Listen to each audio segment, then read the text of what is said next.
All it takes is one limit, one negative thought, one doubt, one "I can't" we tell ourselves that instantly narrows our perspectives and builds a wall to our endless possibilities.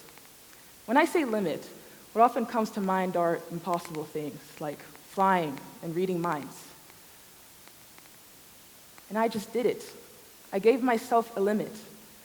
The very belief that something is impossible is a limit. And you might have agreed with me too. That's because limits are often perceived. They have less to do with our reality and more of how we perceive ourselves and our abilities. You may be thinking, that's great and all, Kristula, but humans actually can't fly or read minds. I'm here to tell you that is untrue. Humans can fly, but with airplanes and helicopters. And humans can read minds, but by interpreting things like body language and facial expression. You're probably thinking to yourself, that is not what I meant. And that is a great example of how a limit works. When I said flying and reading minds, you probably saw it through the perspective of morphological adaptations and superhuman abilities. Limiting your perspective of different possibilities, you created a boundary with just a single thought of doubt. Imagine if the Wright brothers, the inventors of airplanes, had also thought it impossible for humans to fly. We would not have the aviation technology that we use today. Just think of how many creations and inventions that we use regularly that we would not have access to today if their creators had given up due to their own self-imposed limits. If you want to change the world, you have to believe in yourself first. Now, I think you get what I'm trying to say of what a limit is, but let me explain it in more psychological terms. A limit or limiting belief is a thought or opinion, a negative one, that is often seen as absolute truth. It stops people from moving forward and growing. These limiting beliefs are often protection mechanisms against negative emotions such as frustration, anxiety, anger, and sadness. It's easier to think that something is impossible than admit that something is hard for you. This concept of a limit or limiting belief ultimately connects to the theory of a fixed versus growth mindset. This theory was pioneered by a psychologist named Carol Dweck. And to put it simply, a fixed mindset is when someone believes that their intelligence or other traits are permanently fixed and unchangeable. On the other hand, someone with a growth mindset believes that their intelligence, talent, and abilities can be expanded and improved upon over time. So, fixed mindsets are dangerous, and they can often sneak up on you when you least expect it. For example, I am not the best at chemistry at all. I remember the first time I got my first bad grade in my HL chemistry class. I was speechless. I was shocked, confused, upset. But having been to international schools that preached about growth mindsets and resilience all my life, I knew the protocol. I resolved my mistakes, went over them, and I had a positive attitude for the next test. And then I got another bad grade, and another. I could not understand why this happened, even though I put in all of my effort, even though I tried so hard every single time. And that's when it snuck up on me, that dangerous thought. Maybe I'm just too stupid for chemistry. And there it was. The limit was placed. Excuse me.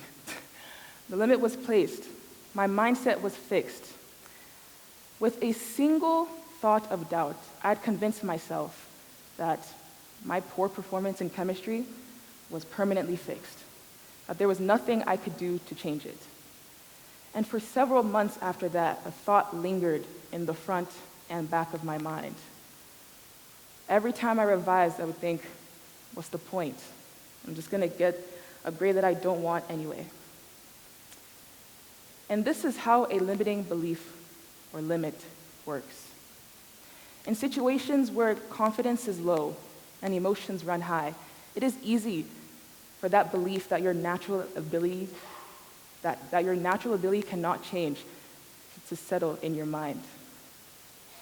This type of thinking is very common in environments where comparison, external pressure, validation are the main motivations. In these environments, we have been conditioned to believe that failure is to look down on it, to believe that struggle is total incapability. This leads me to the danger of a fixed mindset. When this limit blossoms into a fixed mindset, there are dangerous symptoms that arise. The first and probably most detrimental symptom is a low confidence and self-esteem. When you lose confidence, you also lose hope. Your goals, dreams, and aspirations start to look far away because you've lost hope in yourself and your abilities. When you have this low confidence, it's easy to see yourself as a failure and to let those tiny mistakes define you. Every mistake feels like a blow and as further proof of your incompetence.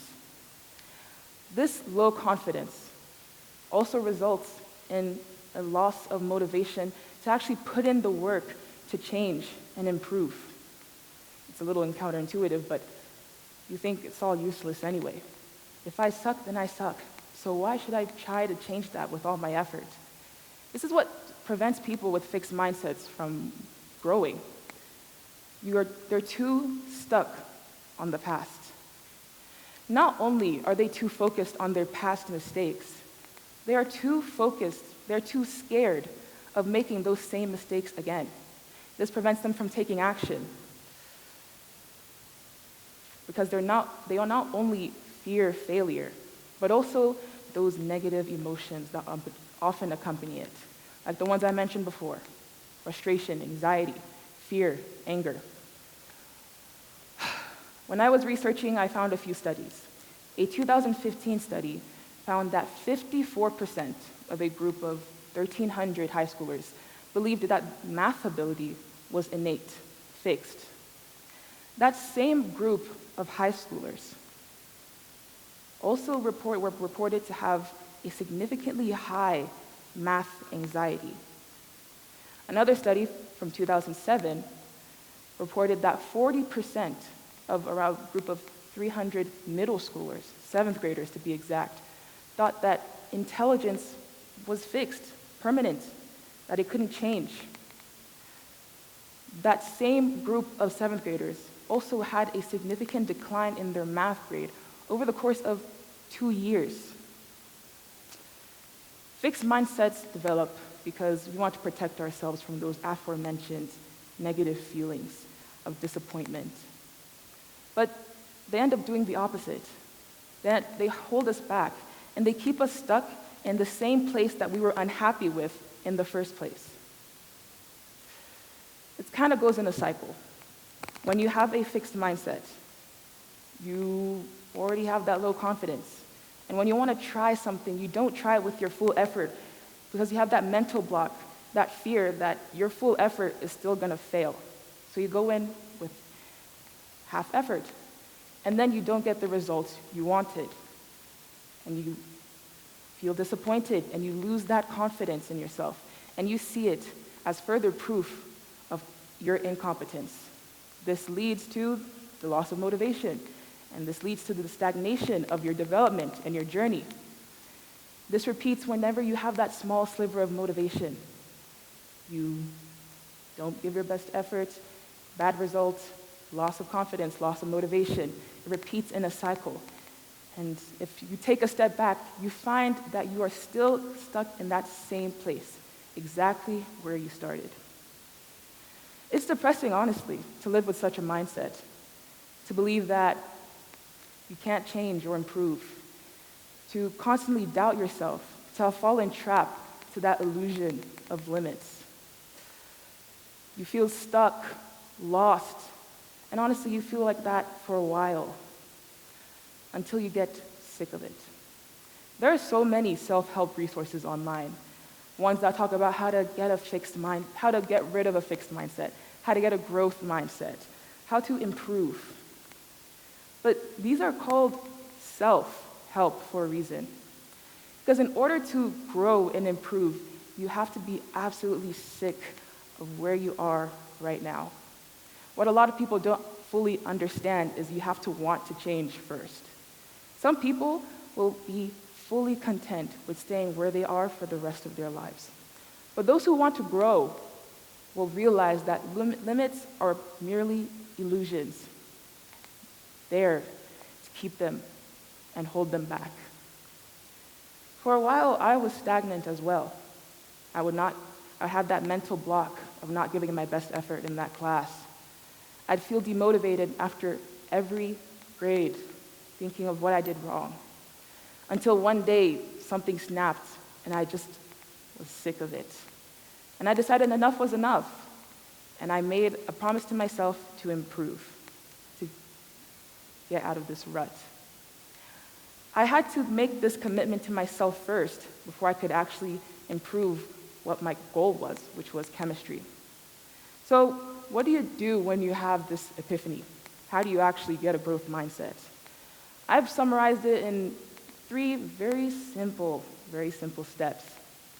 The first is you have to learn how to make mistakes. You've probably heard this multiple times, hundreds of times even in your life. But have you actually stopped and internalized it? It's easy to see yourself as a failure, to not get up from that little fall. And it's because, as I said before, we have been conditioned to view these failures as world-ending and to only focus on that end result. You also need to learn how to forgive yourself. I had to forgive myself for not being a chemistry genius. And I know that sounds crazy, but it also opens your eyes to how ridiculous these limiting beliefs are. These limits are often just outlandish expectations that we have for ourselves. And when we don't meet them, we punish ourselves severely for it. So, if you want to get a growth mindset, the first step is to learn how to make mistakes and how to forgive yourself for those mistakes. The second step is to focus on the process. People with fixed mindsets often only focus on the end goal, the end result. And because of that, they overlook the amount of development, growing, and learning throughout the actual process. So when you start to focus on that process, you become fulfilled by that development through your actions.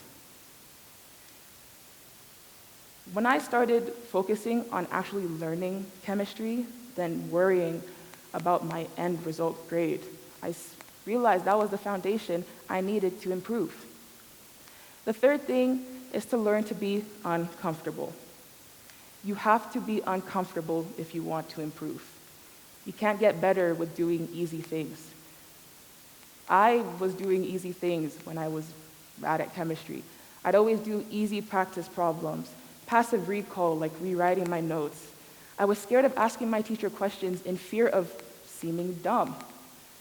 But these things, these ways of self-sabotage, need to be reflected on and can be reflected on when you focus on this process.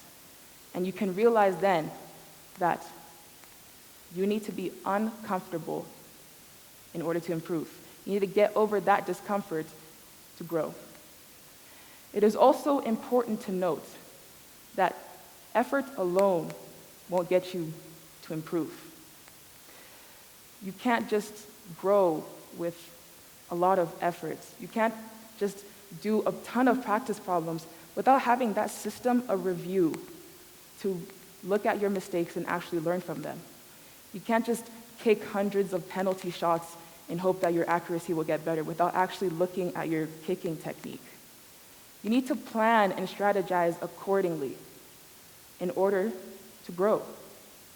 So whether it be seeking out different resources, asking for help, trying out different methods until you find what's best for you, that is the key to really improve. Effort and a plan.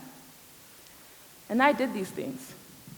I stopped trying the easy questions. I tried hard questions. I stopped being embarrassed of asking my teacher questions. And slowly but surely, I improved in my chemistry grade. When you have a limit, it is easy to give up. It is easy to call yourself a failure, to kind of hide in your shell. You need to realize that these limits are not tangible. They're only illusions meant to hold you back. When you develop that growth mindset, you will then learn that you are resilient and you have infinite possibilities because you believe in yourself. Thank you.